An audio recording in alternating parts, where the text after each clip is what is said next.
grand finals. I would now like to welcome the Honorable Prime Minister.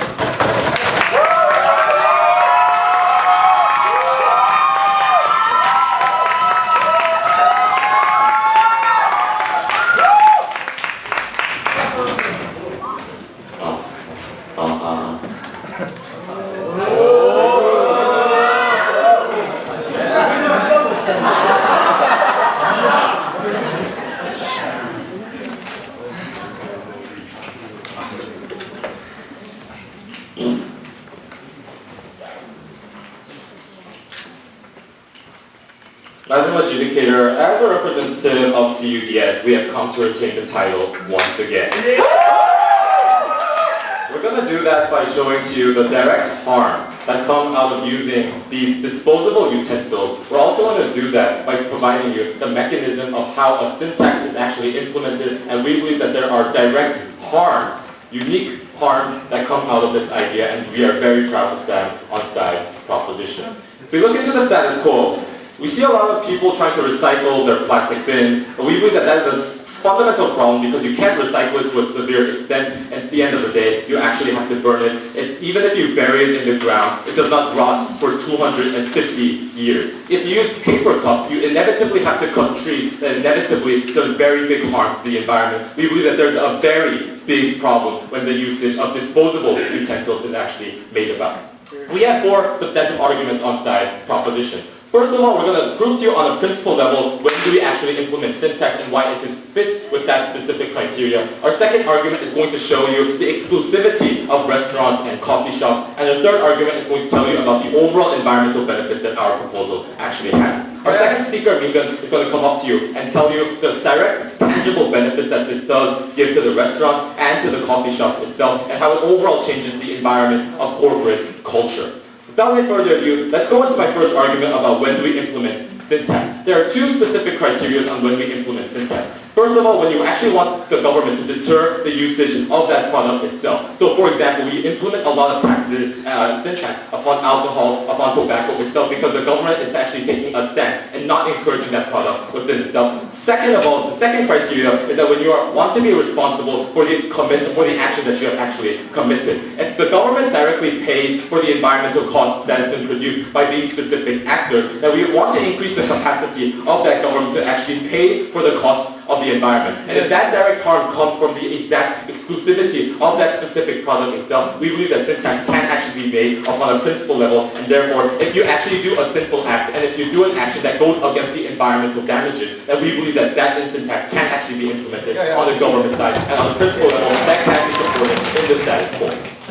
So on a very principle level, we've already proven to you about why we can do this. Let's go to my second argument about the exclusivity, about why it has to be restaurants and why it has to be coffee shops. No, thank you, ma'am. The first characteristics of these restaurants and these coffee shops is that there are a lot of coffee shops. There are a lot of restaurants in the status quo.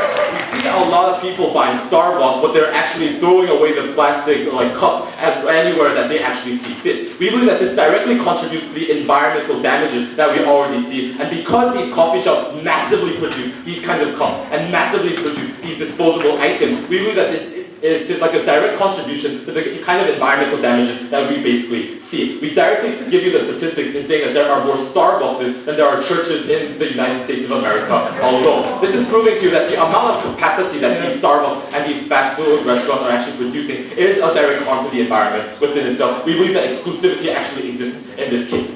The second characteristic of these coffee shops and these restaurants is that they are based upon speed. They want to give as much products to as many customers as possible. No, thank you, ma'am. If you look into the characteristics of restaurants that directly use disposable items, it is fast food restaurants such as McDonald's, such as Burger King. They directly use these kinds of materials so that they can increase the amount of profits that they see in the status quo. Therefore, because you want to be based on speed, because you want to increase the capacity of that environmental damage to actually occur, we believe that this is a direct sinful act that is being done in the status quo, and therefore we believe that this is something that we should do on the government scale because it increases the amount of cups that we see in the status quo, and therefore that is fundamentally harmful for the overall society. The third characteristic of why it has to be restaurants and coffee shops is because we believe that restaurants and coffee shops are a direct actor and can actually increase the awareness of a very effective means within the status quo. No, thank you, ma'am. we already implement syntax on factories in the status quo because we directly believe that those factories directly contribute to the environmental harms. We believe that the same principle applies within the factories themselves. But the main differentiation between factories and restaurants and coffee shops is that people are not aware of the fact that factories are placed upon all of these sinful taxes inevitably. Therefore, if we actually implement syntax in the most common environment, which is the coffee shops and the restaurants, inevitably, that is the moment where people actually know for a fact that they actually see that the environment is a very serious issue. We need to increase the amount of advertisements. We need to increase the amount of situations where we actually directly fund the environmental movement. We believe that it is the most accessible means within the status quo, and if it is the most accessible, then we believe that it actually increases the awareness we already have in the status quo, and therefore this is a direct contribution to the environmental movement, and that directly leads to more contributions. Yes, ma'am. Those direct actors that could actually contribute in this situation are already doing it fine. For example, they institute recycled cups, they institute recycling napkins, they're doing it voluntarily. If you see for the fact that if you actually use recycled cups, we already given you the idea that you can recycle it 100%. We can recycle it 100%. But even if we agree to the fact that they actually use it, why is it bad to increase the government capacity when they're the ones that are directly harming the environment? That is the main stance that we take on side proposition. And that is something that the leader of opposition has to rebut. So without any further ado, let's go into my third argument about environmental benefits. Because we've already told you the reason why we implement syntax is because we want to deter the usage of these products inevitably. Because if we look into the innate culture of companies, we believe that companies want to maximize the profit inevitably. But the moment that these individual companies actually use disposable products inevitably, that is going to increase the cost of products, that is going to increase the cost that the companies actually directly have to get. So if the companies want to maximize their profits, they're going to have a direct disincentive to actually use these cups inevitably. They can actually use their customers to actually bring mugs. They can actually do a lot of alternative methods to actually use these individuals inevitably, and we believe that that is a direct benefit to the environment. But second of all, we believe that it increases the capacity of the government to combat against environmental damages. Because if we look into the case of the Thailand floods, it actually contributed to $40 billion just to represent the ideas of the environmental damages. Therefore, if we increase the amount of tax money that we actually give to the government, that increases the government's capacity to actually use this money for environmental rescue projects, to increase the barriers to prevent floods, to do more rescue projects, to actually build more homes after those homes were blown away after Katrina. We believe that those recovering from damages is a government cost that inevitably has to do. But if these products are directly contributing to that environmental harm, then the government has a justification to actually implement syntax. We believe that there's a fundamental benefit that directly goes to the government, and once that benefit actually directly contributes to not only to the companies, not only to the government, but also to overall society, we are supremely proud to propose. For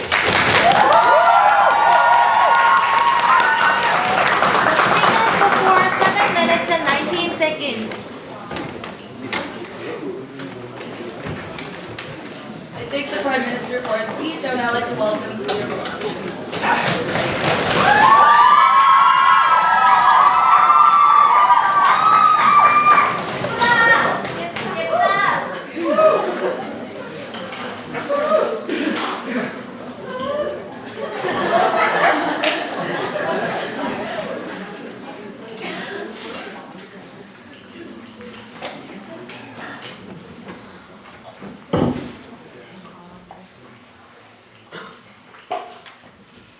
Unfortunately, Madam Speaker, CUDS today is going to remain as fine this semester. I'm sorry. Simply because we have a very good case to present to you guys today. Madam Speaker, in this debate today, we think the status quo is very fine. We think, furthermore, syntax itself isn't ineffective, but furthermore, we believe the side opposition can actually provide you with this long-run progress in environmental progress under the name of corporations. But before going on to any of the arguments, Madam Speaker, my first argument would be about how it actually violates the freedom of corporations, and furthermore, how syntax itself isn't effective, therefore it's not going to work in this situation anyway. Secondly, I want to talk about how status quo actually is doing fine, and furthermore, how we could achieve long-run benefits in terms of our model. But before our third argument is going, third argument is going to be about how corporations can actually bend and drift away from the social rules that exist in the society and therefore cause more harm and take advantage of these rules. But furthermore, lastly, our fourth argument is going to focus on these consumers and basically at the end of the day, how it actually harms consumers. But before going into any of the arguments that I have, let me make some rebuttals to the government side. Madam Speaker, simply the government side loses today because they fail to also recognize these efforts of these companies that exist in the status quo. Also, they also refuses to recognize the very freedom of these corporations to pursue under the very roof of our government and our society, Madam Speaker. Now, first of all, they talked about how syntax should be implemented. I'm going to talk about this further in my argument. But basically, we think syntax is ineffective. Why is it? Just as cigarettes and alcohol doesn't really work in terms of syntax, because these products are addictive. For example, also like coffee, it's very addictive to these people who consume a lot continuously. We believe in those terms, syntax is also going to be very ineffective in terms of coffee shops or restaurants and so on. But furthermore, we also told you how status quo is working fine. I'm going to elaborate this furthermore. But now, Madam Speaker, they also talked about how syntax itself has exclusivity in terms of coffee shops and restaurants. We told you in terms of cigarettes or alcohol, those are the only ways. But we told you from the very beginning, in these coffee shops or restaurants, this is not the only way. We see how these companies voluntarily working out in the status quo. We believe those are the better, activities that's happening in our society, Mr. Speaker, not in the rebuttals. Now, Madam Speaker, they also talked about how there are thousands and thousands of coffee shops.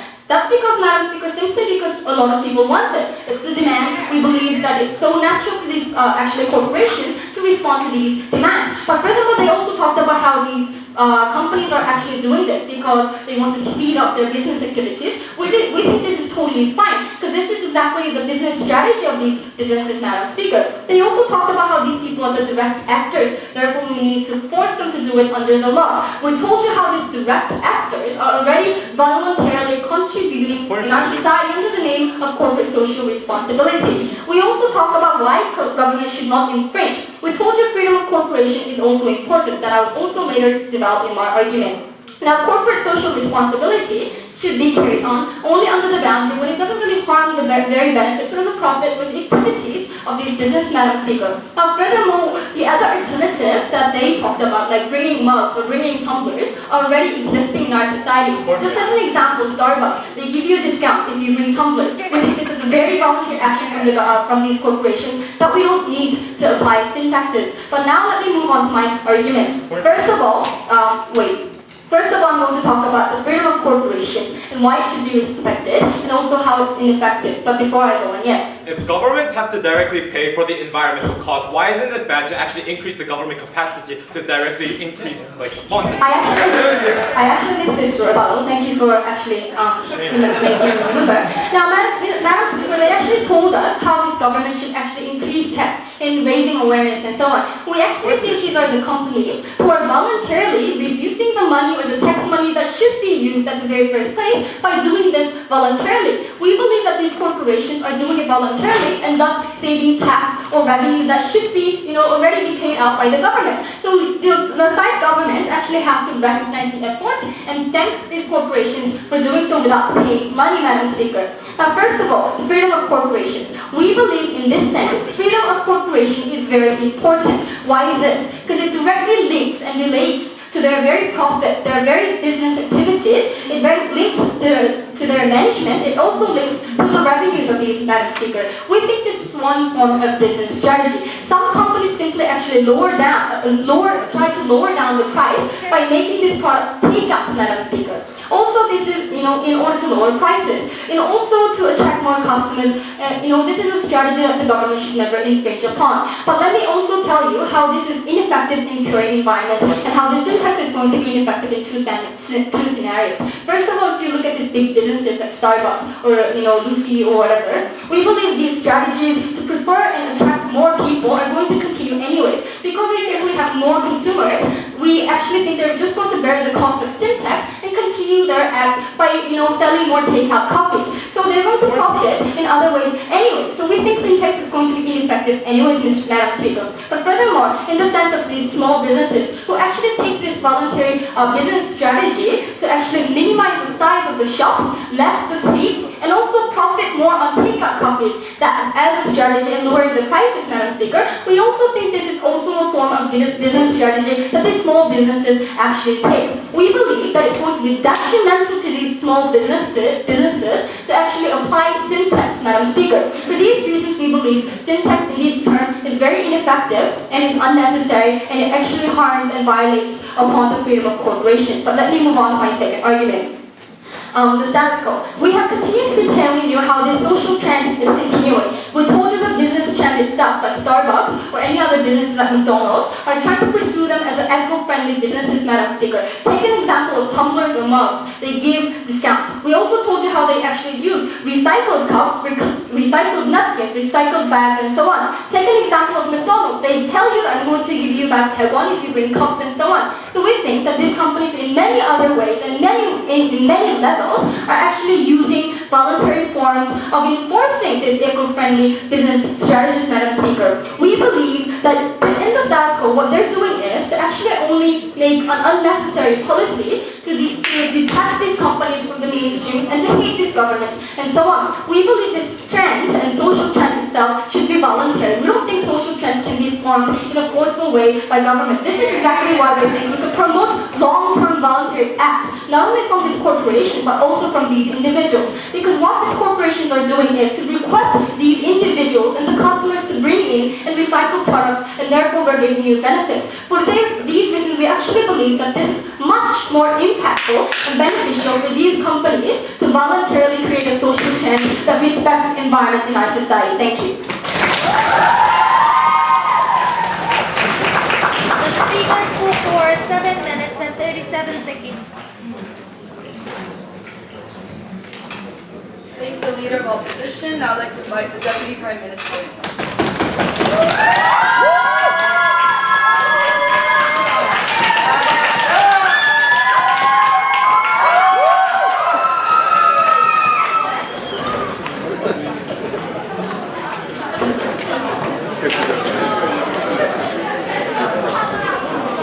Audience, please keep it down. Also, please turn off your cell phones on vibrator mode.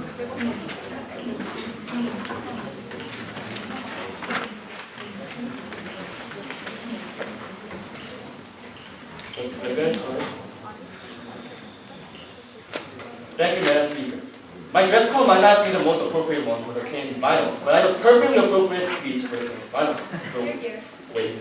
First of all, I'd like to clarify what this debate is about. This debate is about who brings better environment to the future, and also it's about making corporations be responsible for what they have done. That's the whole idea of syntaxes, and that is the whole idea of what the government side is trying to propose. So, on the opposition side, there are three of the problematic points coming from the opposition side. Because, first of all, the rebuttal, first point of rebuttal will be about government, why it should be governments getting more taxes from these things. Because, first of all, they told us that volunteer works, a lot of volunteer environmental acts is happening in corporations. That A, when we see the characteristics of voluntary work in corporations, the purpose is basically different from what government does. Government does environmental protection for the sake of the future of environment. However, second, it's much more consistent and much more more active. However, compared to that, the corporate activity, the volunteer activity towards environment is for product and for profit and for better images. So if you cannot make sure that it goes for a long trend, it does not mean that it goes for consistent change. So it does not mean anything. And secondly, although they do voluntary act, it doesn't mean that it is effective enough. It's just there. It doesn't mean that the harm is disappearing. The harm is still there. And we're saying that governments are the best actors for this change because they are in the interest of protecting the environment, and they are the ones who are the most most capable of using these resources. No, thank you. Second point of rebuttal.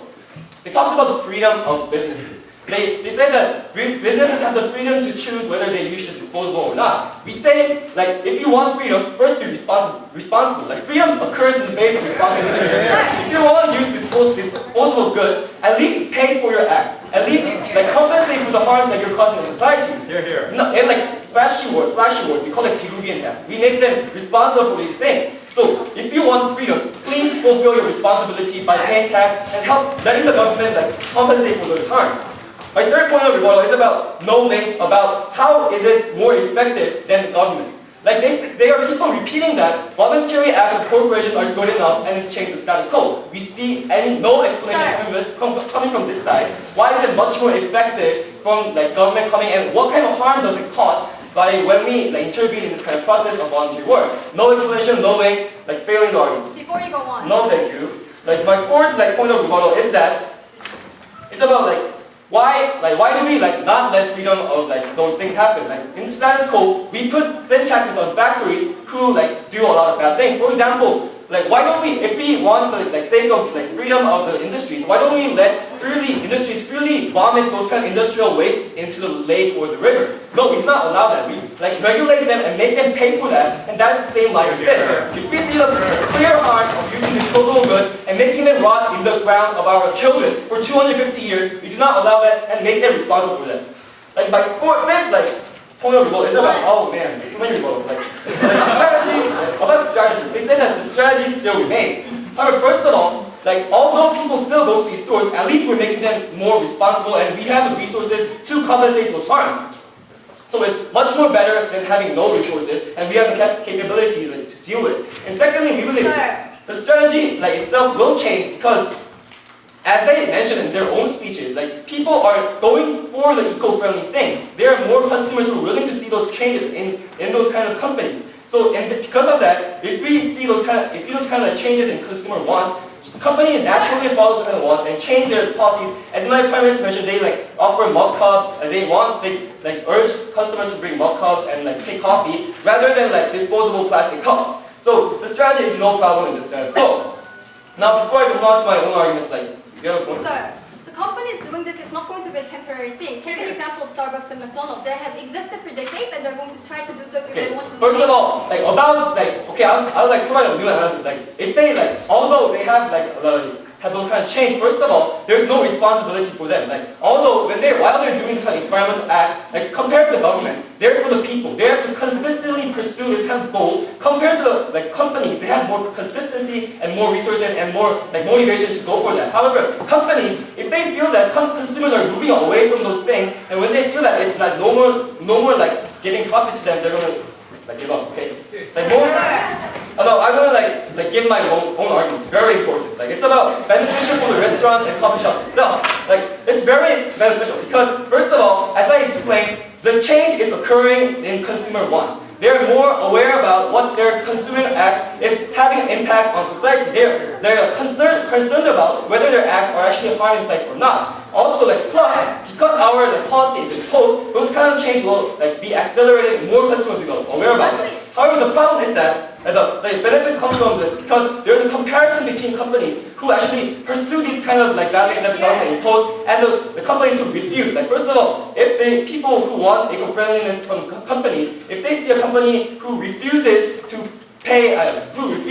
use eco-friendly things and keep on imposing those kind of disposable goods and pay sin tax, they do not want to go to those places because they want eco-friendliness and they are more aware about those kind of things than their impact on society. So inevitably, the people refraining from immoral acts, such as not only environmental but also humanitarian issues, they refrain from the things that actually have bad impact on society. So because of that, as companies go pro eco-friendly, we have more customers and more profit due to that. Second point is that it's not just about the industries of restaurants and coffee shops itself. It's all about overall industries and change of environmental things. First of all, as we explained, accessibility and the commonness of restaurants and coffee shops is very, very big. So once they see these kind of coffee shops and restaurants go for eco-friendly and say that we do not want to harm the environment, now bring them welcome. If they see that, they perceive the idea of eco-friendly. So because of that, they get more exposure to pro-eco-friendly ideas. So inevitably, they get more friendly to those ideas, and they get to change their ideas. So what happens?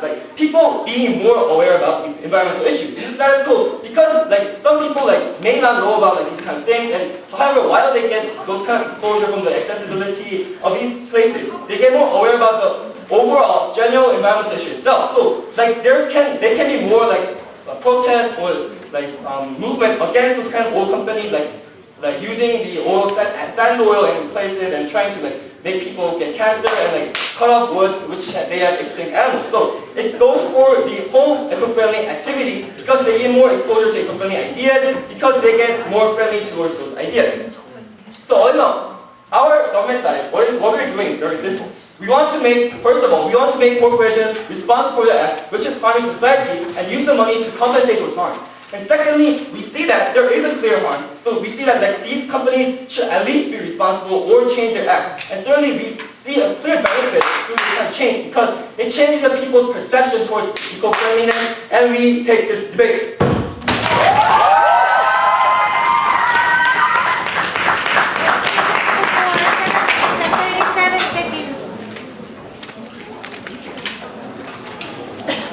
I thank the Deputy Prime Minister, and I'd like to call upon the Deputy Leader of Opposition.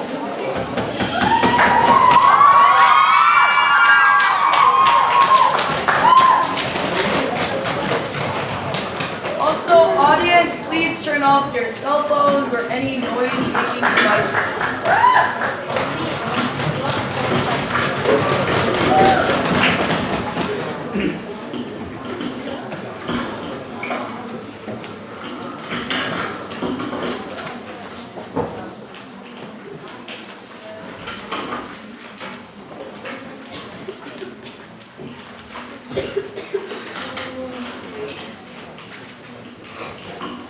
Thank you, Mr. Speaker. Right now, the reason why that the government side is not recognizing the status quo is because they do not go to Starbucks. They do not know what's happening. They do not know the changes that corporation has already made, Mr. Speaker. From the first speaker from the opposition, we have told you in the status quo what kind of changes has been made and what kind of strategic movements has been continuously went on by the efforts posed by the corporation voluntarily, Mr. Speaker. And we think the very notion of being voluntary has such a big symbolic meaning because like they are not being imposed under the government's implementation of those same taxes. So we think being voluntary in terms of making some changes in the society, it has such a great connotation that will further generate the changes in the society, Mr. Speaker. So what kind of arguments that I'm going to talk about? I'm going to talk about the third argument, which is that the company will likely to bend the law and try to look for the way to drifting away from this policy that the government side has proposed. The fourth argument that we have is harms of the customers, because it's really sad that they didn't actually focus on the actors of this debate, which are the customers. And we think we will bring about so many harmful effects on the customers, who are the main consumers of this private industry, Mr. Speaker. But before elaborating on my two arguments, let me go over the points that has been provided from the last speaker from the government side. Okay, Mr. Speaker, they talked about how it is much beneficial because it will bring about the domino effect. Let's say there's one company who actually does the eco-friendly approach, and there's one other company who does not have this, who refuses to accept this policy. And then they will finally see each other and do the check and balance, and they will figure out, oh, I have to abide by the new policy so that I can make more profits because I have to make more customers. However, we think this is already happening in the status quo. We think the efforts that has been made, efforts that has been made by continuously by the Starbucks and other corporations, we think it's already enough. Why do we have to actually burden the corporation who should be concentrating on improving the quality of their own products, Mr. Speaker? What do you have to add? You emphasize the idea that these corporations are continuously going environmentally friendly, then why would big companies have any incentive not to do this? Mr. Speaker, as I have told you, there's a big difference when you do something voluntarily and when you are forced to do something because you are forced to do so, Mr. Speaker. So that's a very big difference that I try to make, Mr. Speaker. And let me move on to the third argument that I have. Okay, third argument that I have is how the companies will drift from this regulation anyway, because they are thus profit-oriented. Now, as speaker, from the first speaker from our side have clearly told you the very characteristics of the companies, how they are profit-oriented. So they do recognize the importance of their brand image, and also at the same time, they do recognize the importance of maintaining their profits. So we think they will actually promote the eco-friendly image because they do care about their brand image and they do want to maintain their brand quality. That's why the McDonald's like more than 50 years, Madam Speaker. So we think without any infringement from the government, they are already doing a good job, and we don't think we actually have to overburden the government, Mr. Speaker, overburden the companies, Mr. Speaker.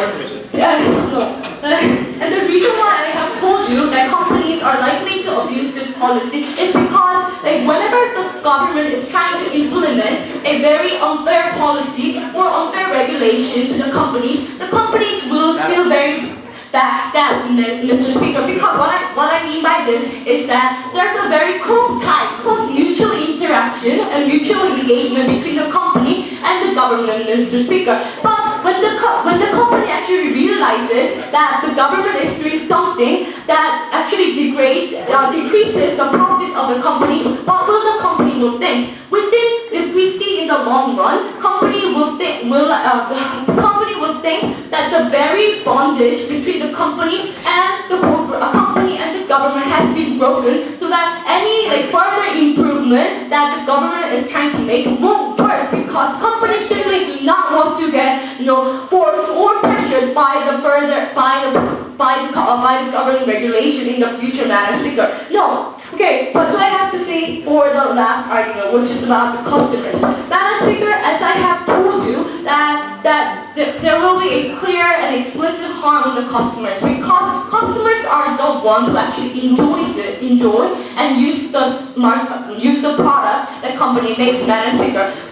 But yes.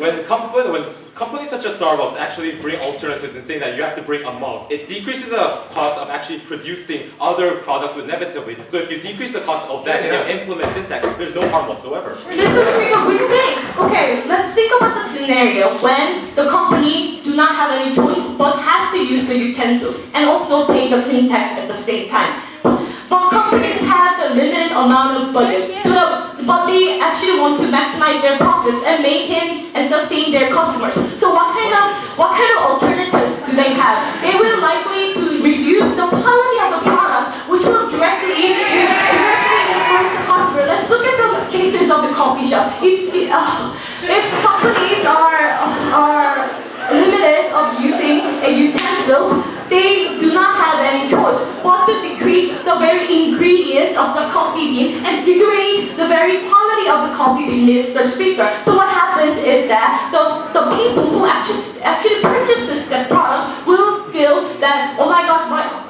my right to enjoy a delicious coffee has been decreased, and the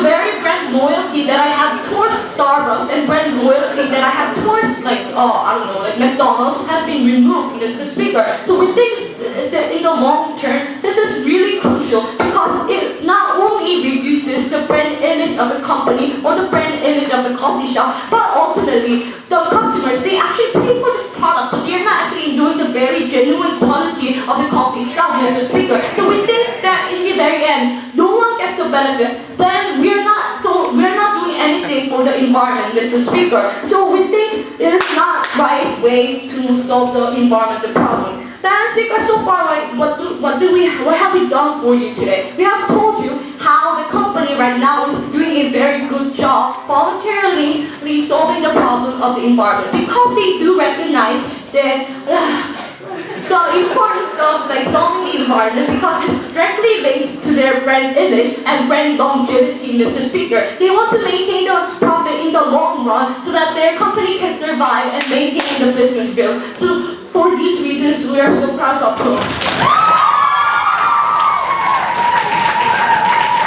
speakers before 7 minutes and 35 seconds.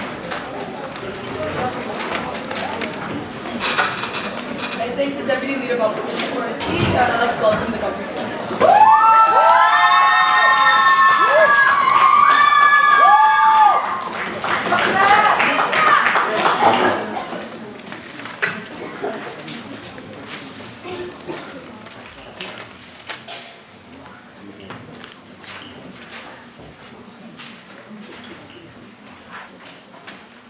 Eloquent speakers from EDiS always deny the problem. They neglect the premise of their argumentation.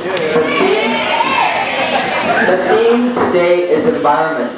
if you are to ensure the profitability of these giant corporations on behalf and the compromisation and at the expense of the environment that would likely to last for generations that would come after. It is the debate that is completely distorted to the extent that you cannot bring it back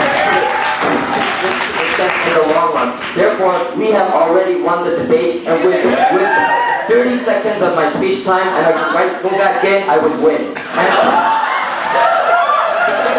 I would like to prove to you what I am going to deliver to you, because just winning isn't enough. I want to smash them.